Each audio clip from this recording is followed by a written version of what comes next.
Islam adalah agama. Kamu bingung mau belajar keislaman tapi terkendala jarak dan waktu? Atau kamu bingung mau belajar keislaman tapi yang ringkas dan mudah dipahami? Nah, kami tahu solusinya. Ayo ikuti program Kuliah Studi Islam atau KSI Online bersertifikat. Program ini telah diikuti oleh 100.000 lebih peserta dari seluruh Indonesia loh. Dan program ini 100% gratis. Kenapa sih kamu harus bergabung di program Kuliah Studi Islam atau KSI Online ini? Pertama,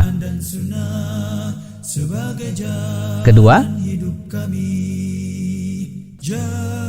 ketiga,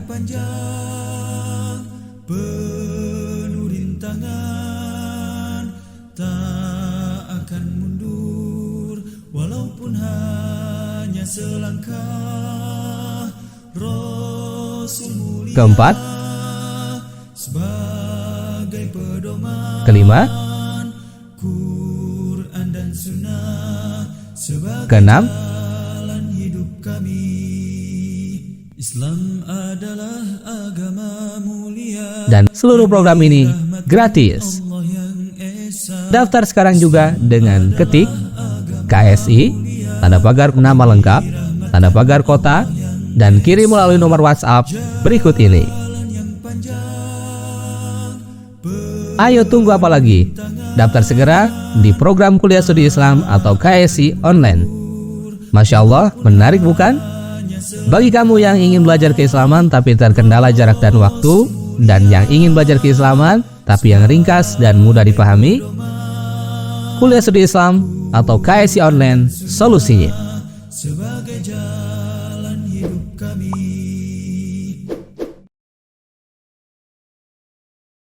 Tak akan mundur walaupun hanya selangkah. Rasul mulia sebagai pedoman, Quran dan Sunnah sebagai jalan hidup kami.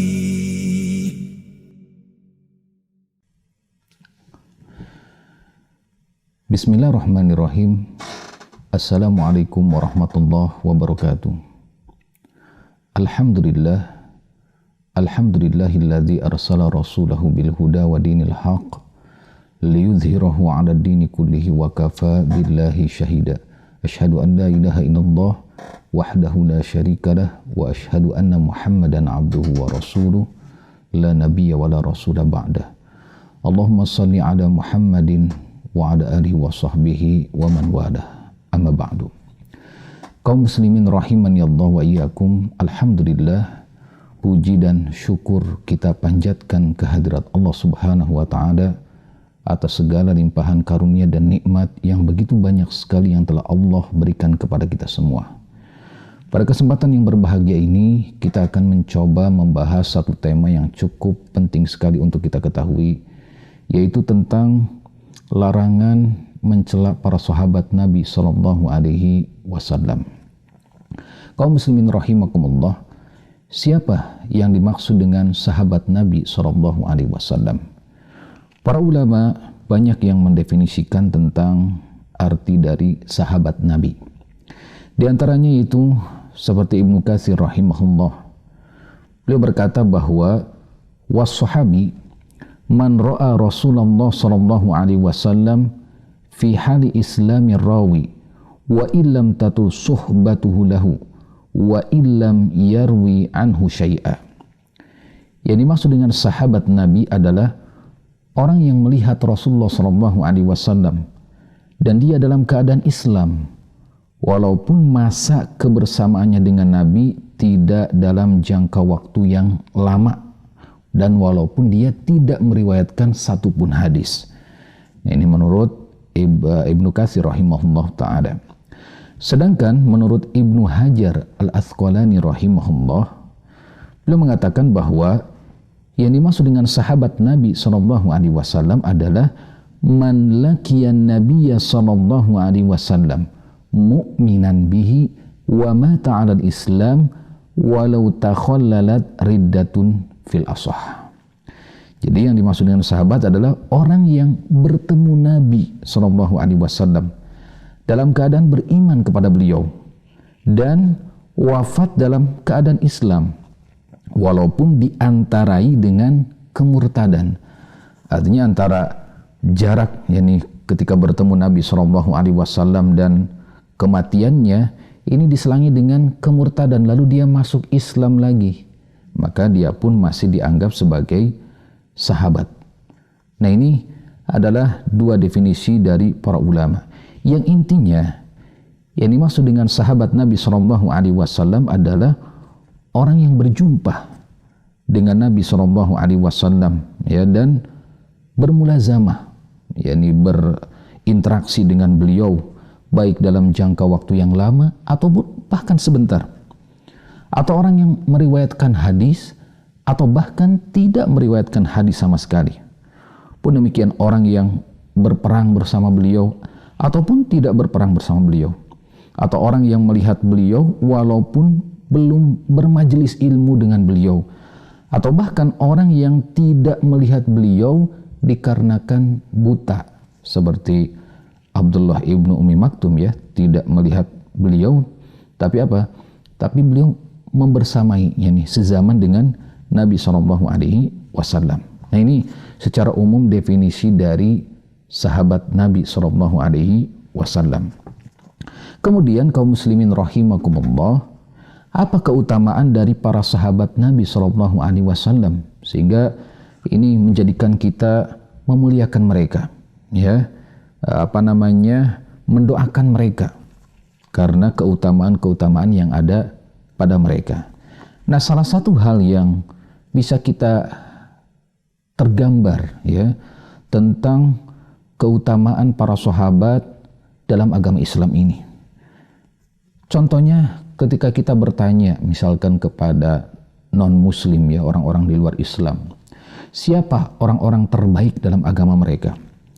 Maka pasti tentu jawabannya adalah yakni sahabat-sahabat Nabi mereka atau murid-murid Nabi mereka. Seperti misalkan di kalangan orang Yahudi, ya tentu yang paling terbaik adalah sahabat atau murid-murid Nabi Musa alaihissalam. Atau ketika ditanyakan kepada orang Nasrani, siapa yang terbaik? Tentu mereka akan berkata sahabat atau murid-murid Nabi Isa alaihissalam. Itu hal yang pasti dijawab oleh mereka. Nah, ini pun gambaran kepada kita bahwa dalam agama Islam orang-orang yang terbaik ya dalam Islam adalah para sahabat Nabi SAW, karena beliau adalah sahabat langsung, berinteraksi langsung dengan Nabi SAW yang mulia. Ini pertanyaan dan jawaban ini sudah ya menjawab semua keraguan akan kemuliaan dari para sahabat Nabi SAW. Mereka adalah orang-orang termulia karena menemani Nabi yang mulia, itu Nabi Muhammad SAW. Bahkan Rasulullah SAW menekankan tentang keutamaan yang besar dari para sahabat Nabi SAW. Ya, disebutkan di dalam hadis riwayat Bukhari, khairun nasi qarni, thumma alladhina yalunahum, thumma alladhina yalunahum. Manusia yang terbaik adalah orang-orang yang berada di zamanku, yaitu siapa? Para sahabat Nabi SAW. Lalu setelah mereka yaitu para tabi'in, lalu setelah mereka yaitu para tabi'ut tabi'in. Ini menandakan bahwa para sahabat adalah orang-orang atau manusia-manusia terbaik, ya. Tidak ada keraguan lagi di dalamnya. Apalagi ditekankan lagi di dalam firman Allah Subhanahu wa taala di surat At-Taubah ayat yang ke-100, bagaimana Allah Subhanahu wa taala memberitahukan kepada kita tentang agungnya kedudukan para sahabat di sisi Allah Subhanahu wa taala. Allah Subhanahu wa taala berfirman, a'udzubillahi minasyaitonir rajim.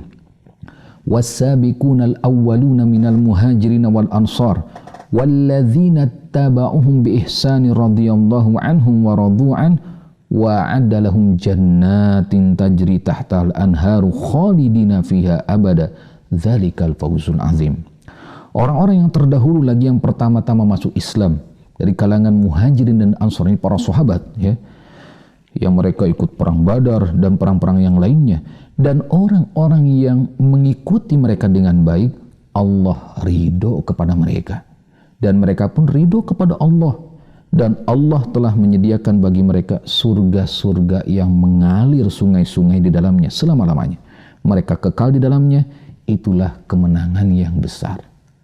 Ayat ini sudah sangat jelas sekali bagaimana kedudukan agung para sahabat di sisi Allah Subhanahu wa Ta'ala. Mereka adalah manusia-manusia terbaik, manusia-manusia yang diridhoi oleh Allah Subhanahu wa Ta'ala, orang-orang yang telah disediakan surga yang penuh dengan kenikmatan di dalamnya. Ayat ini saja sudah cukup menandakan bahwa para sahabat adalah manusia-manusia terbaik sepanjang masa. Pun demikian tadi hadis ya yang menjelaskan bahwa mereka adalah generasi terbaik yang Allah ciptakan ya sepanjang masa di muka bumi ini. Kemudian kaum muslimin rahimakumullah, lalu kita akan melihat para imam Ahlus Sunnah wal Jamaah mempertegas tentang kedudukan yang utama pada para sahabat Nabi SAW. Seperti Imam Syafi'i rahimahullah pernah berkata bahwa tidaklah aku melihat orang yang tertimpa musibah berupa mencaci maki para sahabat Rasulullah SAW, melainkan Allah akan tambahkan kepada para sahabat pahala di saat sudah terputusnya amal mereka. Dalam riwayat yang lain disebutkan, melainkan Allah akan ganjar para sahabat dengan kebaikan meskipun mereka telah wafat. Jadi orang-orang yang mencela para sahabat ini secara tidak langsung ya mengalirkan pahala ya kepada para sahabat meskipun mereka sudah wafat. Kemudian dalam riwayat yang lain disebutkan masih dari perkataan Imam Syafi'i rahimahullah bahwa manusia yang paling utama setelah kedudukan Nabi SAW adalah Abu Bakar. Kemudian setelahnya adalah Umar, kemudian setelahnya adalah Utsman, kemudian setelahnya adalah Ali radhiyallahu anhum ajmain ya. Kemudian Imam At-Tahawi menyebutkan, kami Ahlus Sunnah mencintai para sahabat Rasulullah SAW. Kami tidak melebih-lebihkan salah seorang dari mereka dan tidak membenci salah seorang dari mereka. Justru kami membenci orang yang membenci mereka. Kami mencintai para sahabat karena mencintai mereka merupakan bagian dari agama, iman, ihsan. Sedangkan membenci mereka ini merupakan bagian dari kekafiran, kemunafikan, dan perbuatan melampaui batas yang telah ditentukan oleh syariat. Jelas ya.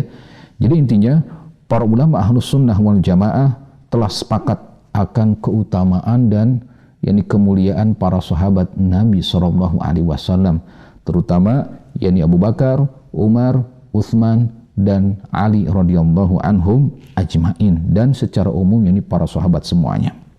Taib. Nah, kaum muslimin rahimakumullah, sehingga Islam menekankan atau melarang kita kaum muslimin mencela atau mencaci maki para sahabat Nabi SAW. Karena hukum mencaci maki atau mencela para sahabat ini hukumnya haram dalam Islam. Mana dalilnya? Kita akan melihat ya dalil tentang hukum membenci para sahabat Nabi SAW sebagai satu keharaman. Diriwayatkan dalam hadis riwayat Bukhari dan Muslim ya dari Abu Sa'id Al-Khudri radhiyallahu anhu, dikatakan bahwa dulu pernah terjadi perselisihan antara Khalid bin Walid dengan Abdurrahman bin Auf radhiyallahu anhuma ya. Jadi ada semacamnya pertengkaran kecil ya di antara keduanya. Kemudian Khalid ini secara spontanitas mencaci Abdurrahman bin Auf, yang secara kedudukan Abdurrahman bin Auf ini lebih dahulu masuk Islam. Jadi ada keutamaan tersendiri pada diri Abdurrahman bin Auf. Nah, ketika Nabi SAW mendengar perkataan Khalid ya yang mencaci Abdurrahman bin Auf, maka Nabi SAW bersabda ini kepada para sahabat secara umum pada kala itu ya, la tasubbu ahadan min ashabi fa inna ahadakum law anfaqa mithla uhudin zahaban ma adraka mudda ahadim wala nasifah. Jangan kalian mencaci salah seorang sahabatku Karena seandainya seseorang dari kalian berinfak sebesar gunung Uhud, infak emas, ya, ini tidak menyamai pahalanya dibanding apa? Infak sebesarnya nih 1 mud, segenggaman tangan, ya, ini dari para sahabat Nabi SAW. Jadi nggak ada apa-apanya. Jadi kalau ada seorang sahabat Nabi infaknya nih segenggam kurma atau segenggam gandum, beras misalkan, ini lebih baik, lebih utama ya pahala dibanding orang lain yang selain sahabat Nabi yang menginfakkan harta emas berupa segunung emas. Ini tidak akan menyamai ya pahala dari kebaikan para sahabat Nabi SAW. Jadi ini ada penekanan, tidak boleh bagi kita mencela, mencaci maki, membuka aib atau menjelek-jelekan para sahabat Nabi SAW, karena keagungan mereka ini di sisi Allah sangat agung, di sisi Nabi pun ya mereka adalah orang yang dicintai oleh Nabi, pun demikian di sisi atau di dalam agama Islam mereka memiliki kedudukan yang tinggi atau keutamaan tersendiri di dalam Islam, seperti itu. Taib kaum muslimin rahimakumullah. Jadi sekali lagi Islam melarang siapapun dia ya untuk mencaci, mencela para sahabat Nabi SAW. Ini hukumnya adalah haram. Nah sekarang kaum muslimin rahimakumullah, apa alasan-alasan terperinci yang menjadikan kita haram ya mencela para sahabat Nabi SAW? Yang pertama, kata para ulama, ketika seseorang mencela para sahabat Nabi SAW, salah satunya atau keumuman para sahabat misalkan, maka ini termasuk ghibah yang dilarang. Jadi membicarakan aib sesama muslim secara umum, ini kan sesuatu yang dilarang. Bagaimana ketika yang dibicarakan adalah sahabat Nabi SAW, tentu lebih dilarang lagi. Bukankah Allah Subhanahu wa Ta'ala melarang ya perbuatan ghibah siapapun itu? Disebutkan di dalam surat Al-Hujurat ayat 12, wala yaghtab ba'dukum ba'dha ayuhibbu ahadukum ayyakula lahma akhihi maitan fakaritumu. Jangan sebagian kalian menggunjing sebagian lain. Sukakah salah seorang di antara kalian memakan daging saudara sendiri yang sudah mati? Maka tentu kalian merasa jijik kepadanya. Jadi secara umum kita dilarang, apalagi yang dibicarakan adalah para sahabat Nabi SAW, tentu larangannya lebih dahsyat. Yang kedua, kenapa kita dilarang mencela para sahabat? Karena Allah telah meridhoi mereka. Jadi ini seakan-akan kontradiksi. Satu sisi Allah ridho kepada mereka, sisi lain kita mencela mereka. Ini satu hal yang tidak mungkin terjadi, ya.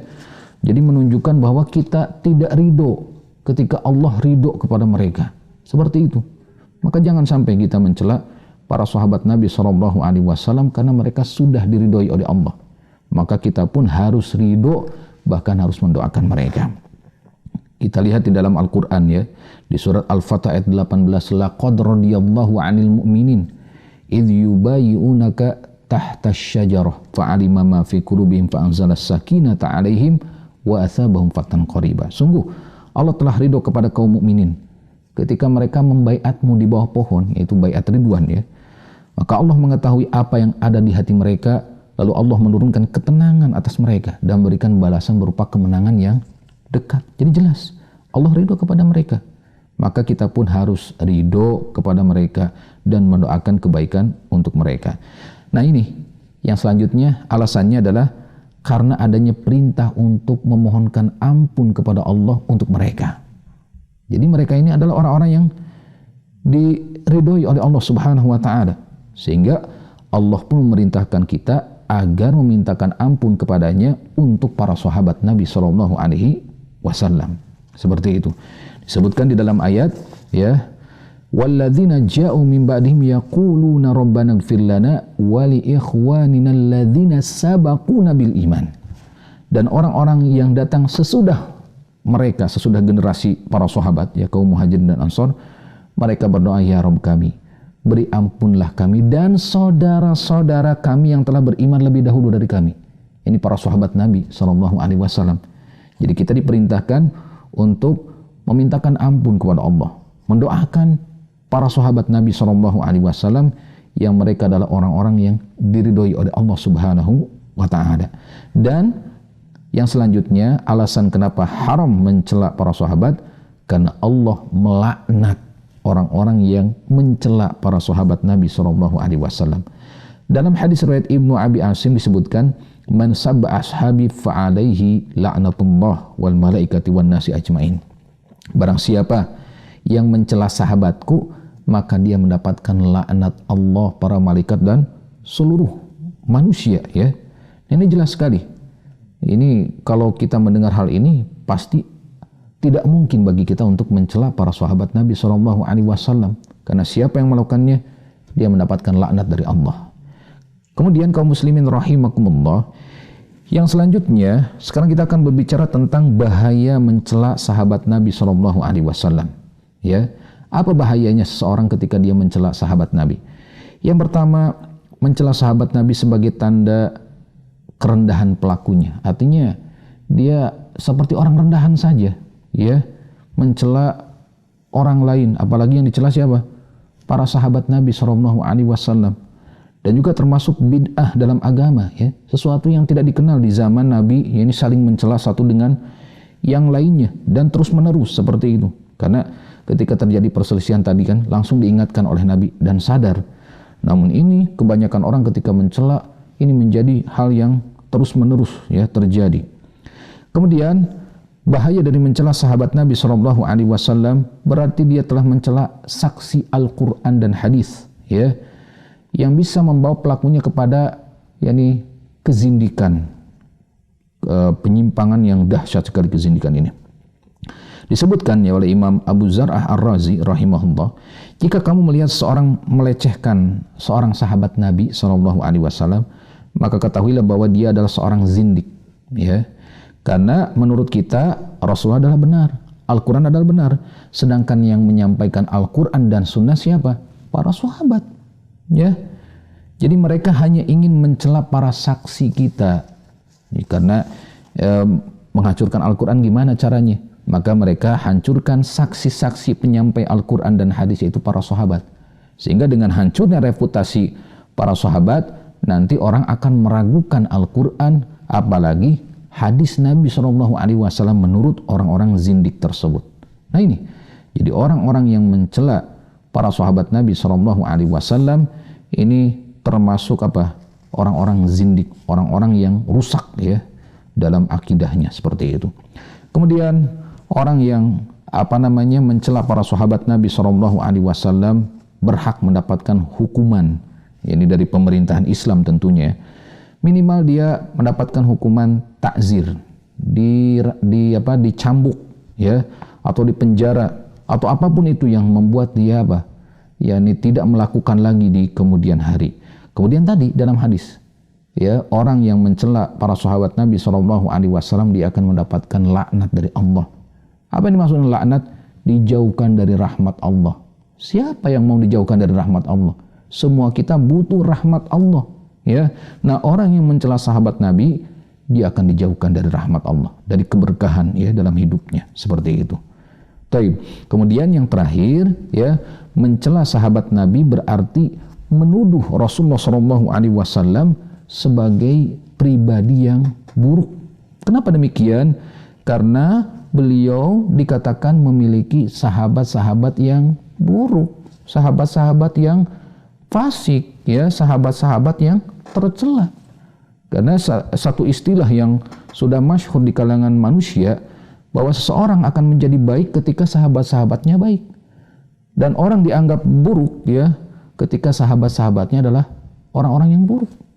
Nah, ketika seseorang menganggap bahwa para sahabat buruk, ya, kemudian mencelaknya, mencaci maki dan sebagainya, berarti Rasulullah SAW pun adalah pribadi yang buruk karena ditemani oleh para sahabat yang buruk seperti itu. Nah, ini adalah satu hal yang istilahnya tidak layak, ya, disematkan kepada Rasulullah SAW sebagai pribadi yang buruk. Ini tidak boleh, ya. Maka kita harus meyakini beliau adalah seorang nabi, seorang rasul yang memiliki pribadi yang baik. Karena apa? Karena beliau pun memiliki sahabat-sahabat yang baik, yang terbaik bahkan seperti itu. Taib kaum muslimin rahimakumullah. Kemudian pembahasan yang terakhir pada kesempatan yang berbahagia ini yaitu tentang hukum ya pribadi orang yang mencela para sahabat Nabi Shallallahu Alaihi Wasallam. Ini ada rinciannya. Ya, ada beberapa keadaan. Jadi dihukumi seorang yang mencela Nabi ini dilihat dari keadaannya. Yang pertama, ada orang yang sekedar mencela sahabat Nabi Shallallahu Alaihi Wasallam karena ikut-ikutan, ya, karena lingkungannya misalkan kebanyakan mencela para sahabat Nabi Shallallahu Alaihi Wasallam, sehingga para ulama di sini memperselisihkan tentang status orang seperti itu. Ya, harus dilihat apakah dia melaknat para sahabat Nabi karena ikut-ikutan atau memang karena keyakinan tentang bahwa itu sesuatu yang diperintahkan, misalkan seperti nanti kita akan rinci. Jadi ini orang ini harus dirinci. Kalau kelihatan ini orang kayak ikut-ikutan seperti itu, harus diyakinkan. Kemudian keadaan orang yang mencela sahabat Nabi dengan keyakinan bahwa Ali adalah Tuhan, misalkan ada kan di dalam firqah Syiah, firqah gulat ya, artinya firqah yang berlebih-lebihan dalam memuja Ali sampai menuhankan Ali ya, seperti itu. Atau menganggap Ali sebagai nabi misalkan. Maka otomatis ini kesepakatan para ulama, ia telah kafir ya. Ia telah kafir dengan hal tersebut. Kemudian yang selanjutnya orang yang mencela sahabat karena keyakinan akan kekafiran para sahabat. Jadi mereka mencela karena para sahabat kafir, murtad dari Islam. Maka orang seperti ini ia dihukumi sebagai kafir berdasarkan ijma para ulama. Kemudian selanjutnya, orang yang mencela sahabat seluruhnya dengan keyakinan bahwa seluruh sahabat ini adalah orang-orang fasik, maka orang seperti ini pun dihukumi sebagai kufur ya, sebagaimana dikatakan oleh Syekhul Islam rahimahullah. Kemudian ada juga orang yang mencela sahabat Nabi Shallallahu Alaihi Wasallam dengan keyakinan bahwa mencela mereka ini termasuk bagian dari ibadah. Ya, seperti orang-orang Syiah Rafidhah ya, yang setiap waktunya mereka ya taqarrub atau mendekatkan diri kepada Allah, salah satunya dengan mencela para sahabat Nabi Shallallahu Alaihi Wasallam. Nauzubillah min dzalik. Ini keyakinan yang menyimpang sekali. Kemudian yang selanjutnya, orang yang mencela sahabat dengan celaan yang tidak merusak keadilan atau agama mereka. Seperti misalkan menyatakan bahwa Abu Sufyan orang yang bakhil tanpa menafikan kesahabatan Abu Sufyan ya. Pun demikian mengatakan Abu Hurairah orang yang suka makan misalkan. Maka ini tidak termasuk orang-orang yang dikeluarkan dari ruang lingkup Islam. Tapi apa? Tapi mereka harus dihukum, ditakjir ya. Bisa jadi tadi misalkan dihukum cambuk, penjara dan sebagainya ya, sebagai bentuk supaya mereka jerak ya, tidak melakukan hal tersebut lagi di masa yang akan datang. Pun demikian orang yang mencela istri-istri Nabi Shallallahu Alaihi Wasallam ya, tadi dilihat kalau dia mencela istilahnya bahwa Aisyah misalkan telah berzina, padahal Allah telah menyatakan suci ya, bahwa Aisyah tidak melakukan hal tersebut. Seperti itu. Nah, orang yang mengatakan Aisyah telah berzina dan sebagainya, ini dihukumi sebagai orang yang kafir ya. Atau tadi misalkan para istri Nabi semuanya telah kufur ya, telah murtad, sama. Orang seperti itu yang mengatakan seperti itu, maka apa? Dianggapnya telah kufur atau keluar dari Islam.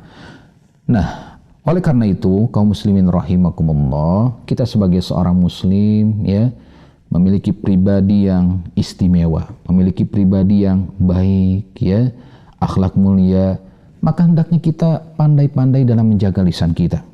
Ya, seorang pribadi muslim ini tidak mungkin mudah mencela, mencaci maki ya. Kepada sesama muslim saja kita tidak boleh. Kita lihat dalam hadis riwayat Ahmad, laisal mu'min bit-ta'an walal la'an walal fahisha walal badhi. Seorang yang beriman itu orang yang tidak suka mencela, ya, tidak suka melaknat, tidak suka menambah kata-kata keji atau perbuatan keji, dan tidak suka menjadi orang yang tidak punya rasa malu seperti itu. Jadi hendaknya apa? Kita jaga lisan kita. Mencaci maki kepada sesama muslim saja kita tidak boleh, itu bukan akhlak seorang muslim. Apalagi kalau mencaci maki para sahabat Nabi Shallallahu Alaihi Wasallam, jauh sekali ya dari tuntunan Islam yang mulia ya. Nah Inilah ya satu pembahasan yang mengingatkan kita agar kita pandai-pandai dalam menjaga lisan, ya. Jangan sampai kita mudah mencela para sahabat, istilahnya sesama Islam saja kita tidak boleh, ya. Harus pandai-pandai menjaga lisan kita, karena semua perkataan kita, semua perbuatan kita kelak akan dimintai pertanggungjawaban di hadapan Allah Subhanahu wa ta'ala. Mudah-mudahan apa yang disampaikan bermanfaat. Kurang lebihnya saya mohon maaf. Wallahu a'lam. Assalamualaikum warahmatullahi wabarakatuh. Tak akan mundur walaupun hanya selangkah. Rasul mulia sebagai pedoman, Quran dan Sunnah sebagai jalan hidup kami.